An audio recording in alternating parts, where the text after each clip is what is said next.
сақтауға бір біздерге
Biraz. Раз, Ерекеш.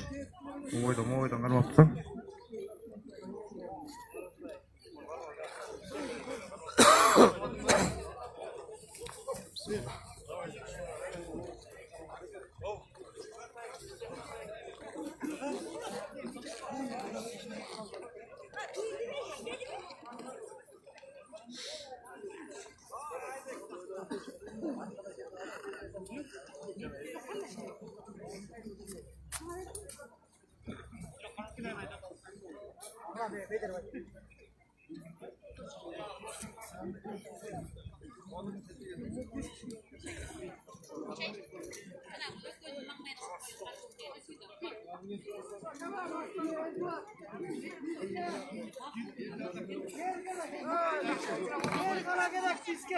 Başka meselenin gereği yok. Bizge logistika salınmasın.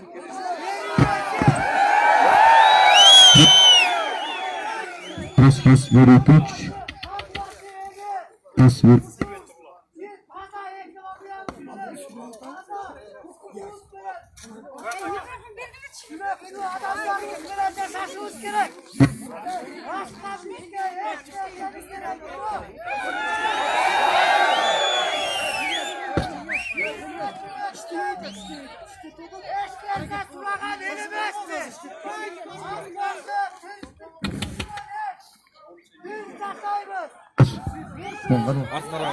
Askara ne diyor?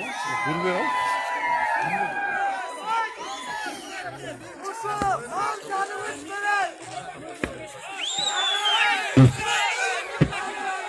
Ya. Nasıl?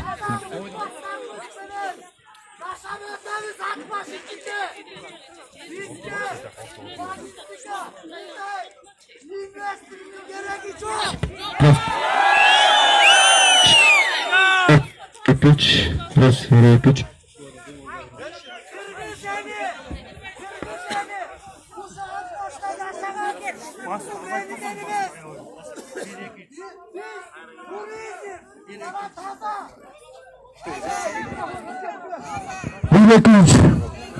Hürmetli tuğlanlar, ailenin atbaşlıklar, alıştan çakından bizden ünümüzge ün kosalı dep kelgen konuklar, kuş gelipsizler, bizden altın teşen atbasına, hürmetli elim, hürmetli çayılganlar, biz atbaşı eli, gelinizler ıntımakta, atbaşının ıntımağın görgösüp, азыр ынтымактуу ушул жыйынды өткөрүп алалы.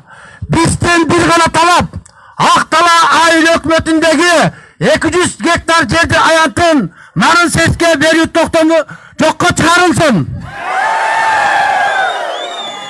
Нарын СЭС менен Нур-Строй курулуш фирмасынын ортосунда келишим жараксыз деп табылсын. Ат Башы район аймагында болуучу ушул сыяктуу иштер, кем байлыктар элдин жыйынында курултайда чечилсин. Эл менен эсептешпей туруп, өсүм билендик менен буйрук чыгарган Ак Дала айыл өкмөтүнүн башчысы Талантбек Ыстамакуловго катуу эскертүү берилсин.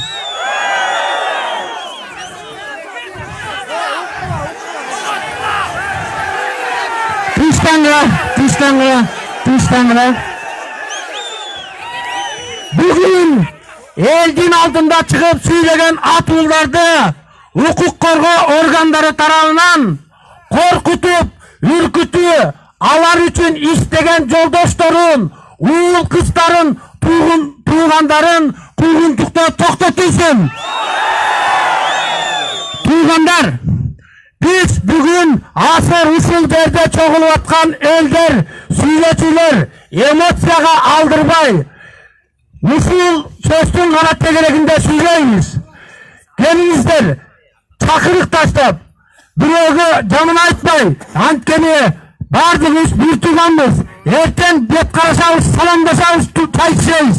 Ошон үчүн бир гана ушул сөздүн тегерегинде Ат Башы элине Кытай кирбеш үчүн биз жерибизди сактап калабыз деген ураандын астында гана сүйлөйбүз.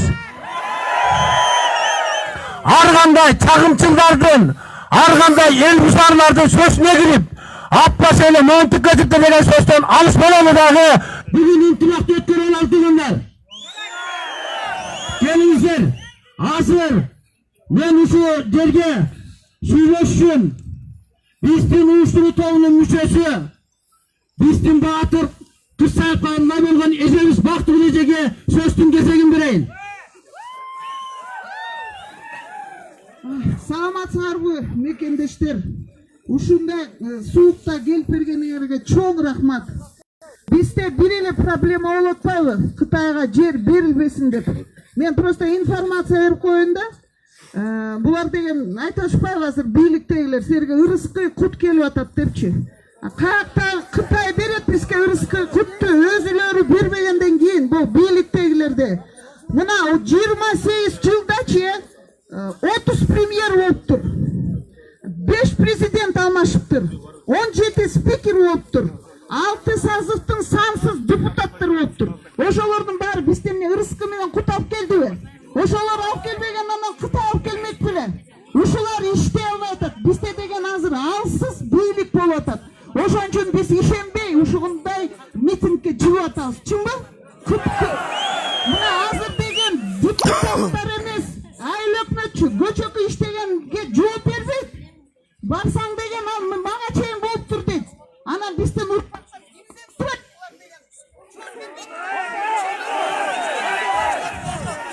мына азыр баарыңар билесиңер, айыл өкмөткө бар, акимчиликке бар, бир токтом касаптары кетсе, муну деген мурунку чыгарып кеткен деп жооп берип атышпайбы? Анан 49 жылдан кийин кимден жооп сурайбыз? Кимдин башын байлайбыз тетиги жерге, канжыгага? Биздин урпактар кимди байлайт ошака? Чынбы? Туурабы? Ошон үчүн каршыбыз. Если бы мамлекет күчтүү болсо, анда туура деп ишенмекпиз. Мына 30 жылдан бери эле ишенип эле келатабыз бийликтерге. Өзөнгө кушту биз билбей калдык. Ошондой деген маңыроо экенбиз да, бийликке ишенип алдыртып салдык, ошо алдыртып кетти Кытай. Мына Каркыраны да Бакиевтер алып кетишти. Ой, сатып кетишти, качып кетишти. Бул жерде деген бийлик айтып атат, 20-30 киши эле чыгып атат бул митингге депчи. 20-30 киши жыгып атат. Тонап атат Кыргызстанды. Анан кийин качып кетип атышат. Аралдарды сатып алып атышат, особняктарды. Бул госжумушта иштегендерчи, госжумушта иштеген тети бийликтегилер. Каяктагы хан сарайларды салат 10-20 миллионго. Каяктагы машиналарды минет джиптарды, жанакы $100 000 кайсы акчага? Ошону биздин акчабызды жеген үчүн, биздин ырыскы кутубузду тоноп талаган жеп түштү ошон үчүн. Эмоцияга берилип атам, кечирип коюңуздар. Ошондой болуп атпайбы?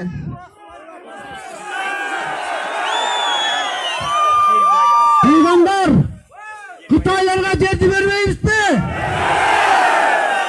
Анда кесекти Талды суу айылынын атылына берейин, биздин будагы мүчөсү. Урматтуу Ат башы айылынын калкын, мен сиздерге азыр айтып кетейин. Азыр менин агам өлүп, сөөгү келтат.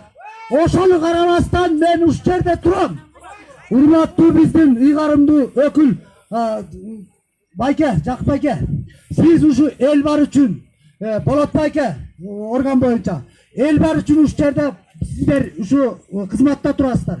Сиздерден суранарбыз, эл жакта болуңуздар, жерди бербейли, турабыз сиздерден. Калай калкын, ушул ат башы алтын чөйчөк жерибиз. Кыргызстан боюнча Кыргыздын каада салты нускасы ушу ат башта сакталып турат.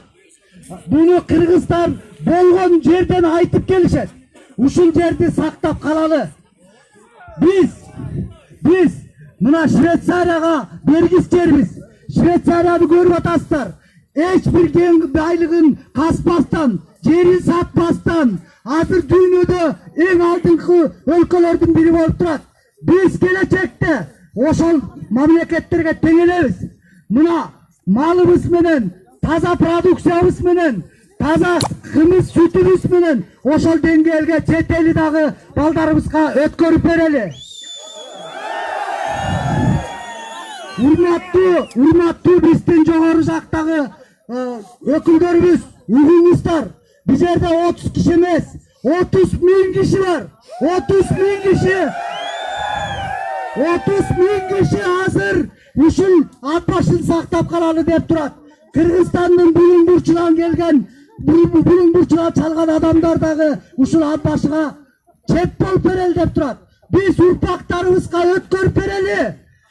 Таза турган ат башыбызды, чечтеп атабызды, жалпы ата энелерибиздин арбагын Кытайларга тебелетпейли. Арбагы разы, тирүү разы деген сөз бар. Арбакты сыйлайлы, калай калкын ат башыны бербейли.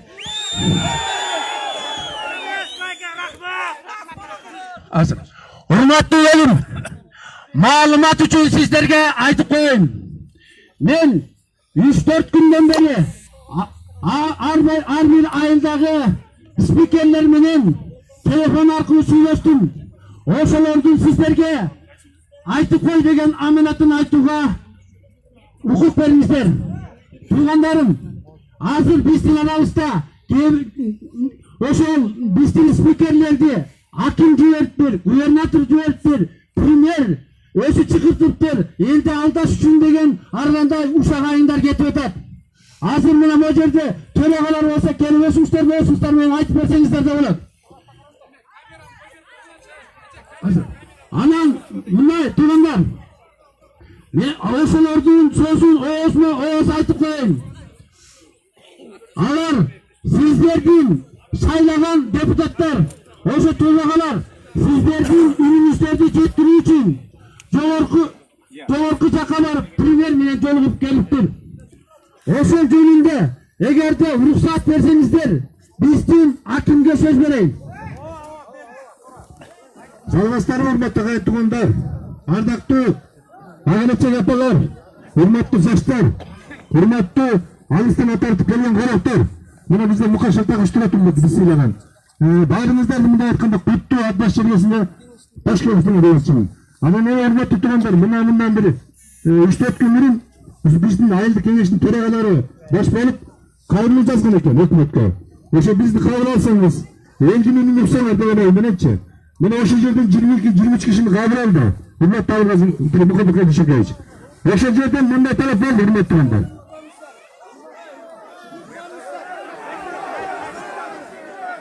Эжекелер, байкелер, Özünüzü sinyalini bağlı, unutmayalım. Provokasyon kaldırmayalım. Bilemez, arkadaşlarımız için provokasyon uyuşturuyorlar. Geçin koymuşlar, provokasyon aldırmayın ve uyuşturmuşlar. Hürmet öte. Hürmet öte. Hürmet dinmez işte.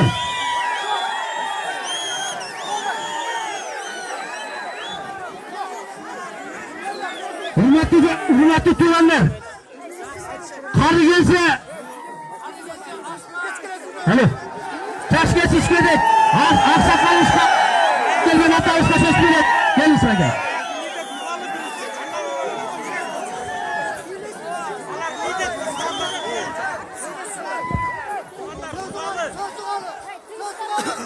Hürmetli Akbaşınak tuğanlarım. Sizler bugün biz bu yerge bekerinen çoğalgan yokuz. Sonraki Kıtay alalım degen yerim vermeyiniz. Vermeyiniz. 49 yıldan keyin seher çal bunu soracaklar. Hiç yok kalavuz. Uşuk oygan tetiğe ağ uydakiler 99 çal olmasa o diye getir. Hoşanda kimde olarak derdi? Kim iyilik bırak? Yemeği unutmayana. Şart duvarınca biz yüzüngü kuğuştu verdik mi? Kaldı mı? Hatta senin kurakatpay çeyranı veri yıldırım deyip Köyderine tavanıp beni varan tüyüp hazır filmlemek tuturan. Narı yıldırdı? Ne oldu? Yemi doğanlar. Daha bir mesele. Bu at taşıda niyetli çıkart. Udayırgandan niyetinin bözeriz. Ful karasını vurkan saray vurkan değil zatında. Kuşu karası gelgende iyi yüzü niyetini sorat da. Haylanayip patriot Kırgızlar siler işleri davayı çağır. Biz de işte tezdim. Bu yerde dünyalik manide niyet var. Oruslar gelip buraya atıp sindir olgan. Hanan taragamız. Hanan ketkenmiz. Taraf ketkenmiz. O şandan beri bunu niyette saklanırlar. Bunlardan rasyotu o yerde. Hanan bundan keyin kara toğdu degen kömür yatat.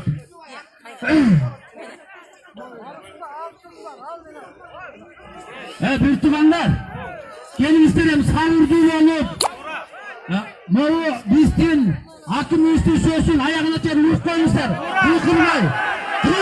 Kim eşin suylasa hakim üstü söylesin yük koysun. Ayağına çevirsin. Atçallar göbeğine saktan açı. Tut düşünüp durgula. Kalay kalkın. Buna bu hakimdir sözün ayağına çevirip yük koyulaç beslerde suramış. Yıkılmay yük koyula. Hürmet tutulanlar. Bunu versenizler. Münasebet kanunal öldürmenin görevine ceptirdi. Öldü. Bilmek. O şeyden sanılsın diyenler gepter oldu, sanılmasın diyenler gepter oldu. Hürmet tutulanlar. Buna görevine tuttu. Andan giyin buna. Ne?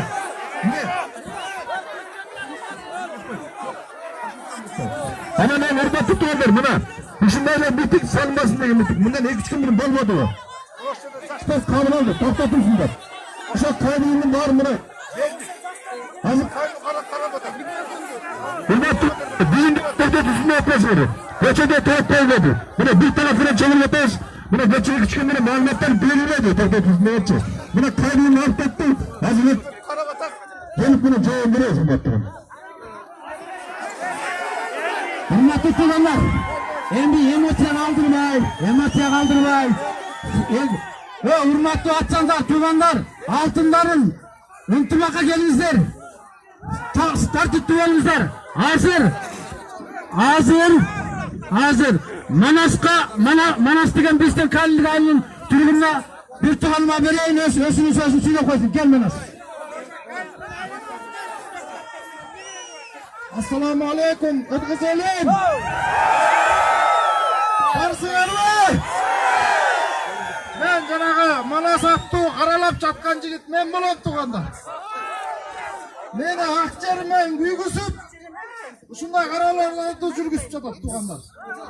Мен Кудайдын астында ант ичип туруп айталам, мен акмын. Жеримди акча үчүн сатпайм. Анан дагы бир нерсе айта кетчү. Бул укук коргоо органдары бул нерсени бир 2 минутта таап койчу нерсе болчу. Анан азыр муну истебей да жатышат, көңүл бурбай да жатышат. Кандай дейсиңер ушуга туугандар? Мен талап кылат элем, ошо жазаган жана голосовой жибергендер таап берсин, мен атымды сатып туруп. Ошону талап кылам. Кандай дейсиңер туугандар? Рахмат сиздерге. Bir tuğanlar, ушундай фейк эме менен биздин бир туганыбыз жогорку кеңештин депутаты Калининдик Алтынбек менен Алтынбек Жунусовунда каралып атат. Айламайыңдар. Ат башынан бир чыгып келаткан дагы бир кулунун өзүбүз басып алабызбы? Ошон үчүн мен талап кылам, ушундагы Алтынбекти Манасты каралаган бул фейк эменин аягына укук коргоо органдары чыгып берсин деп.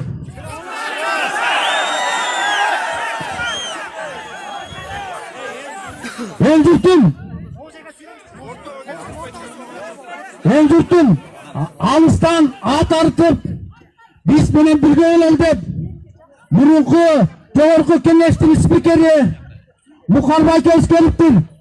Үнүн угуп койсоңуздар.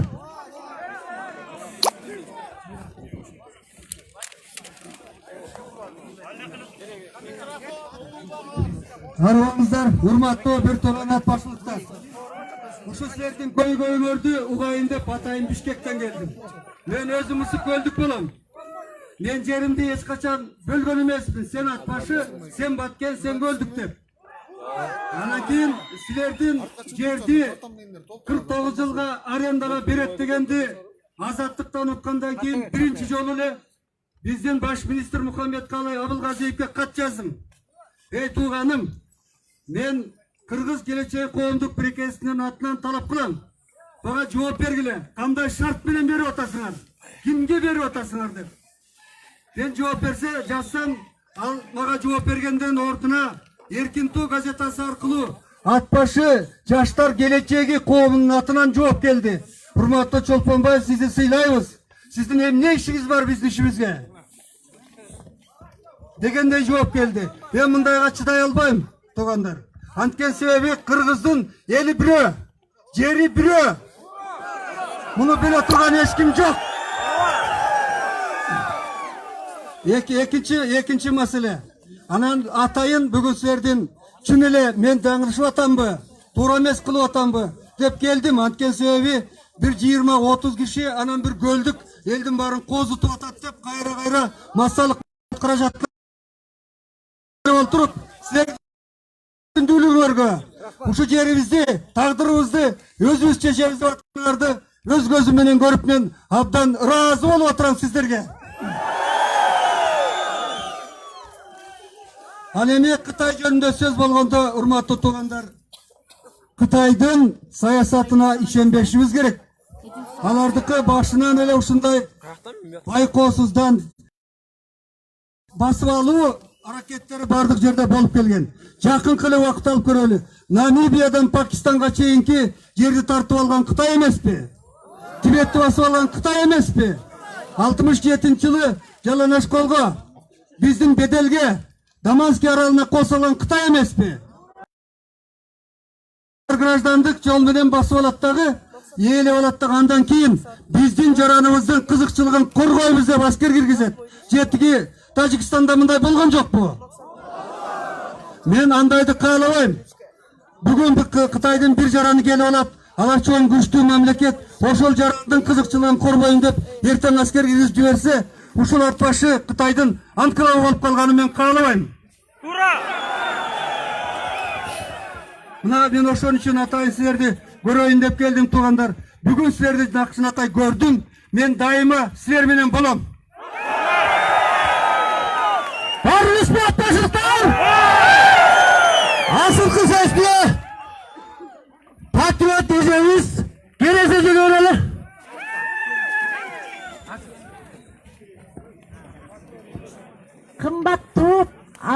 эли тургундары ушу биздин тиги СЭСке капсула салдырган өкмөттөр курсун.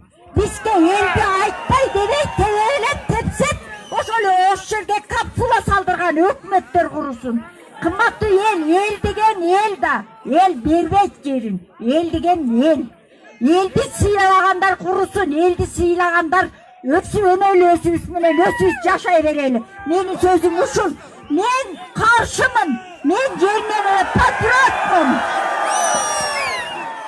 Урматтуу агайындар, бүгүн биздин бир гана маселе.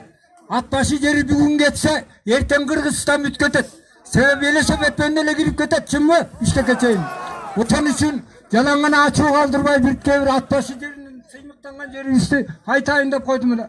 Ак булут чолгап тоо башын, адырда жайнап жоогасın, атырдай жытып ураган алтын бир чөйчөк ат башым, айрымдар тескери иш кылып, асапка элди салбагын. Ат башым, ат башың кетсе каңгайга, шор беле жаскан маңдайга, тартынып кантип калабыз, сөзүбүз турса таңдайда. Каңгайга, Кытайга келип иштесе, келиндер туруп койбойбу, кам манас кошо арбагы, катыгын аллам түн жатпа, бийликтин сурап жардамды, ат башы сурабайт, ат башы элибиз жакта, көйгөйүн элдин какшаса, кам бийлик элди какшатпа. Чечтебей мазар күңгүрөп, капа бир болду бул чакта, касиеттүү жериңди Алмамбет келген бул жака, кандай акмак элеңер, кам бийлик мени каматпа, ойлонуп жасап ташынан, кыргыз эл түшкөн асапка, жибек жуп менен сени бир талкалап, ашепке сүйлөп койгонду, меңди жанчат балталап, жалгыз гана бул чырды, орустар калар калкалап, ойлонуп элибиш кылгын, жараткан калсын сен сактап. Туугандар, ар бирибиздин оюбуз кыргыз элин сактап калуу. Бирок ушунча ат арытып алыстан келген элди кыйнабай, кыска нуска сүйлөй элебизди. Жакшысыңарбы? Айланайын. Ат башымдын өйөк, куттуу, касиеттүү жарандары, инсандары аман болгула. Мына бүгүн силерди көрүп абдан толкунданып турам. Мына бая күнү 28-inde болду бу жерде митинг, 30-ында болду митинг. Ошонун аркасы менен Калининде болду. Анда ар биринде айтылган сөздөр жазылып атат бардыгы. Ошонун баарынын жыйынтыгы менен Абылгазиев Нарынга келди деп кат менен кайрылып бардым мен лично. Элди бара кылбай деп. Ошондо кабыл алуу болгон жок. Анда дагы жалаң кызматкерлерди алып алып, мына Нарын эли макул деди деп телевизордон берди көрдүңүздөр. Бул бийликтин жалганчылыгы чегине жетиптир да. Элди бер жака коюп көшөгөндө каалаганын жасап, каалаганына кол коюп, каалаганын сатып, каалаганын аткарып жашай беришиптир 28 жыл бою. Чегине жеткен үчүн мына куттуу жер ат башыда акыркы чегине жетип бети ачылып отурат. Ушул жерибиздин касиети деп өтө терең баалайм мен муну. Баарыңарга ыраазымын. Ал кат мына 25 барак менен Абылгазиевке киргизилди. Анын жабабын дагы сурайбыз. Мындан эл орчундуу кабардар болуучу нерселе биздин элге, жерге болгон сыйыбыз, баабыз эч качан атуулдук парзыбыз эч качан өчпөшү керек. Мына өчпөгөн үчүн моминтип карапайымдар чыгып отурасыздар. 1000 мертебе ыраазымын сиздерге. Рахмат. Буга чейин түшүнбөстүктөр болду. Ар кандайындай тияк-пияка же болбосо бир бийликтин буйругун аткаруу болду. Түшүнүп дагы бүгүн элим мененмин деп турган биз бийликте, укук коргоо кызматкерлерине ыраазычылык билдиребиз. Баардыгы эл менен чечилет. Бийлик дагы элдики, жер дагы элдики, байлык дагы элдики. Ошол элдики бойдон калышы керек. Ошол менин айтайын дегеним, баары жакшылык болот, ынтымак болсун, ынтымак. Кыргыз Республикасынын Конституциясында жазылуу. Бийлик ээси эл деген. Эл басыларбы? Анда аксакалга сөз берелим. Урматтуу эл журтум, урматтуу эл журтум, мен дагы ат башынын Калинайынданмын. Мына мен буга түбүнөн бери каршы болуп, бир дагы карыш жер, бир дагы алакандай жер берилбесин. Мына берилбесин. Өзүңөр билесиңер мынакей. Үзөн кууш кетти, каркыра кетти. Тажикстанга канча жер кетип атат. Mına bu Xitay elinde sosyalizm degen menen bulardan sosyalizmi başkaça. Mına Xitaydağı özünün jarandары musulman halkının Dungandardı, Uygurlardı, Kırgızlardı, Kazaklardı hazır qanday ahvat alып ketip atkanını uğup atkandasыңар, жашоо болуп атат. Кыскартыңыз. Жанагы Жусуп Мамайдын баласынын баласы бар болчу немеде. Бишкекте окуган жанагы Кара Жорго деген үйдө жүргөн, окуп жүргөн. Ошол бала кетип, телефону менде бар, жок эмгичекти. Мына ошон үчүн мына биздин мына өрекил өкмөт эми өкмөт болгону менен мына саткынчылык кылып атат. Жанагы Эмин Абдыкадыровдон кайда чыккан эме бул? Ошон үчүн Мавреки жер биздин каныбыз төгүлгөн жер. Кошой атабыздардын, Манас бабалардын каны менен алынган жер бул. Bir nukumdaydağı yer vermeyiz. Oldu. Yer için. Bir turağız. Bana canım yaşlarının başını aylandırıp filini koyalım. Digindeyim da diginlerin gereği yok bizge. Asılkı söz Pagran çayından Arunov Kıdırmış Hayret.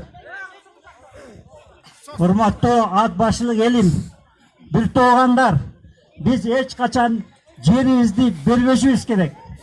Hiç kaçan жалпы bir muştunday olup, çoğulup turup ad başeli. Uşul 200 hektar жер berdi degenimiz, biz büt Kırgızstan'da berdi degenimiz. Бұл hiç kaçan bermешi керек. Kıtay'dın bütü baskan yer meniki деп yaşat.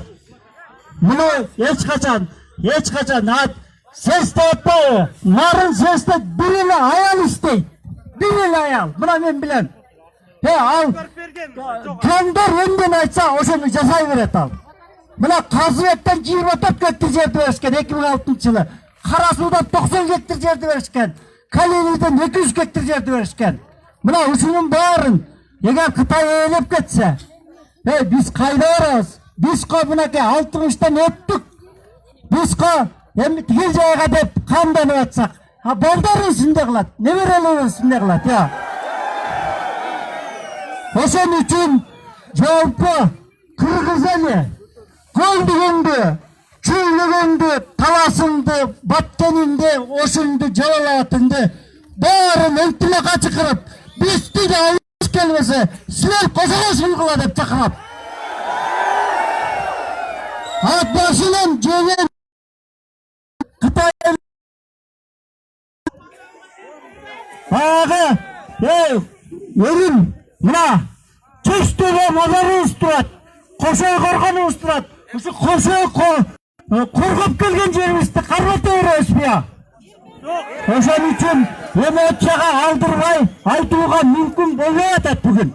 Sebebi bizdin çöngörübüz mına murda günü gelip alıp mına жерде 15'inde kelmesin 17'sinde dep çıkarışat. Sağınçılдар gelip, eldi koldayanlar gelip, bir bu yerde 5 tal bile yaşlar kovumuz degenler gelip alıp eldin büyürün kısıtı etat. Anda boyuyorsun, ıntımakta olanı, silerdi sakaldığı katarı, ıntımakka çakıran, birindike Kırgız elinin birindik üçün çakıramın. Hayır Kırgızstan'ın barlık yerde problemalar bolup atat uşunday, yer jönünde. Жерген байлыктар жөнүндө бүт бардык жерде таласта болуп атат.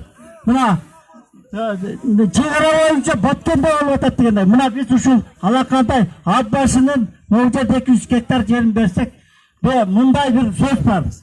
Биз чоң бир кайыктабыз азыр Кыргызстан. Төмөн жагыбызда эл турат. Ошо элдер үстүнкүлөрдөн суу сууган экен кайыктын үстүндө кетип баратып. Мынтип суу суугайлы Astın teşip duruyla içmeyiz bile bir akıldozu çıka kalıptır. Akıldozu geliptir. Tüyün teşken eken büt var çökü ölüp gettir. Kırgızstan o şöyle at başından 200 getirdi geri geçse büt çökü.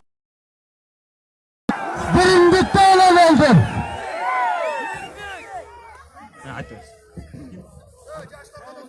Kalınayla bir toğanlar kalınlıklar varsa var mı? Var. Anda bile iniyor verelim.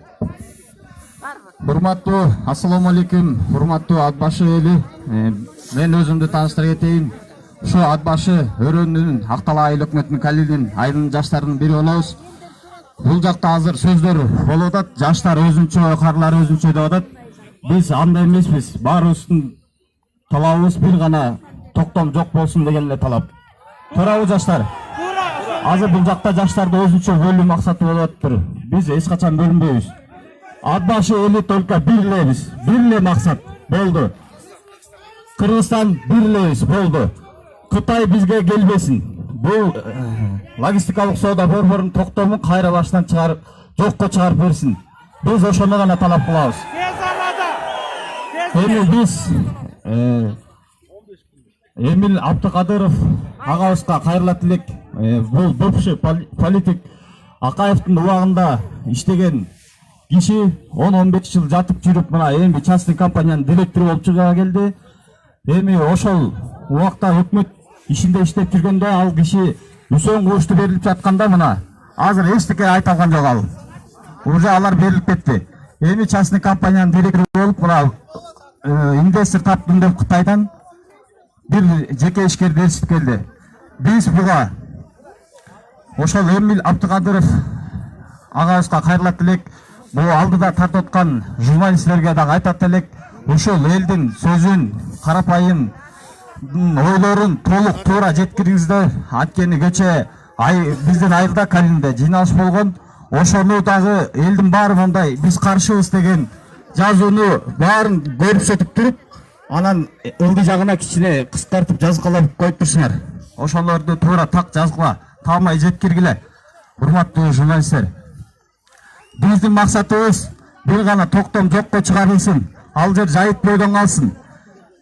Биздин жаштар азыр мына Кудайым буйрса азыр эң алдыңкы мамлекеттерде окуп жатат. Кудайым буйрса ошолор келип, ошолор оңдойт мамлекетте. Биз ошон үчүн азыркы өкмөттөгү кишилерге айтат элек. Жаштар чыккыча жерди, байлыкты, тоону ойдурбой, жаш буундарга өткөрүп бергиле. Биз каршыбыз. Ак Мойын айыл өкмөтүнө келген өкүлгө сөз берели. Саламатсыздарбы? Ана тоолу мекендеген менин алтында болгон каркыраларым. Логистика деген нерсе бизге жарабайт. Кыргыз эли мен баардык жердин баары менин жерим. Мен ушул алтында болгон жерибизди Кытайларга тептетүүгө биздин укугубуз жок. Балда бала бакырабыз, ата эне жерге жегибиз. Ата мекенди коргоп, жерибизди, элибизди коргоп келген ушуга чейин биз дагы урпактарга татмакай, таза абасы менен, таза суусу менен биз да өткөрүп бергенге милдеттүүбүз, туугандар. Алыстан келип атарыткан туугандарга дагы, жол карыткан туугандарга да чоң рахмат. Урматтуу туугандар, буга чейин дагы чоң жыйналыштар, ар бир айыл өкмөттөрдөн чоң сессиялар өткөн. Мухаммед Калика Алгазиевке барып келишиптир. Мен өз көзүм менен көрүп, эметип келишиптир. Эми 10 күндүн аралыгында чечилет. Эми тынчтыкты сактап, туугандар, тынчтыкты сактайлы, ынтымакты сактайлы. Биздин ат башы эли деген эч качан пикетке чыккан эмес, эч качан жол тоскон эмес. Тоссок биз татигип, баарын торгатып тоспокпуз. Биз ынтымакты элденбиз. Логистикага жол жок. Логистикага жол жок. Урматтуу туугандар, жанагы соцсетте террорист көргөзүп, эл бусар көргөзгөн биздин бир тууганыбыз Махмутов деген тууганыбыз өзүнүн оюн айтып, эл үчүн күйгөн азамат экенин айтып, эч кандай террорист, эч кандай эл бусар эмес экенин сиздердин астыңыздардан өтүнүп өзүнүн оюн айтып койгон алыстан келиптир. Ошо көрүңүздөр.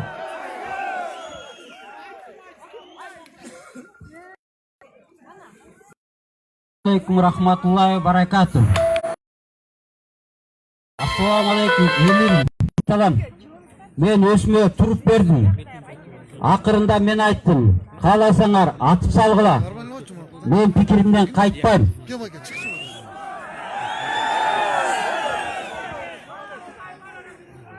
Мен бул боюнча маалыматты мынакей мен бир тууган 2014 жылдан бeri мынакей активист болуп чогуу жүргөн, бүгүнкүгө чейин бир митингтерге 10 сомго барган бала эмесмин. Бирөөдөн 10 сом алган эмесмин. 17 күнү кечинде эле 18 күнү кечинде ушул абышка мага звонок этип, Абылгазиев бияка келип капсула салып атып, активист балдар коркконунан мечиттерде түнөп жүрөт дегенден ошондон мен баштаган болчумун. Ким экен десем, Эмил Абдыкадыров дегенде мен сразу эстей калдым. Бул жерге келген азыр Максат Казакбаев. Ушул Эмил Абдыкадыровдун дачасы бар Байтикте. Ошол Максат Казакбаев өзүнүн дачасын арзан саткан. Айла жоктон. Анан Раматлик Улан Егизбаев успей жетпей калыптыр тартканы бул киши жөнүндө. Бул киши мурда мэрияда иштеп кеткен.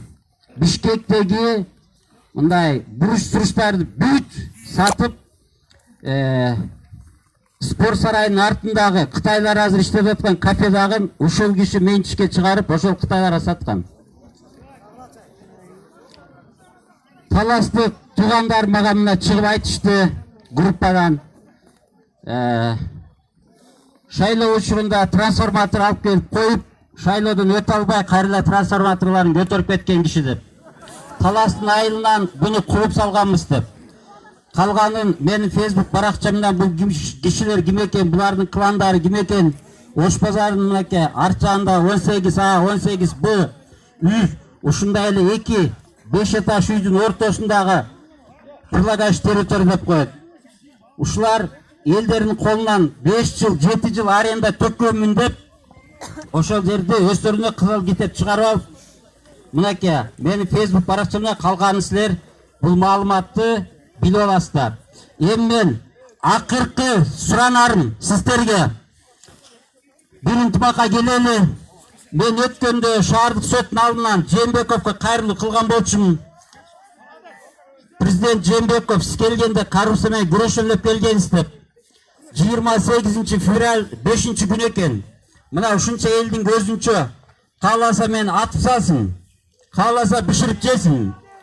Бул токтом 28 февраль 2020 жылы жокко чыкпаса, урматтуу тазакандуу кыргыздар, түнү күнү Ак үйдүн алдында Сооронбай Шариповичти жоопкерчиликке тартуу маселесине чакырып кетет элем.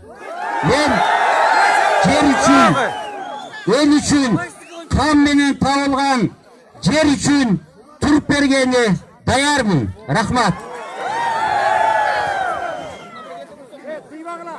Азыркы сөз Кара Суу айылынан өкүлү Жуман.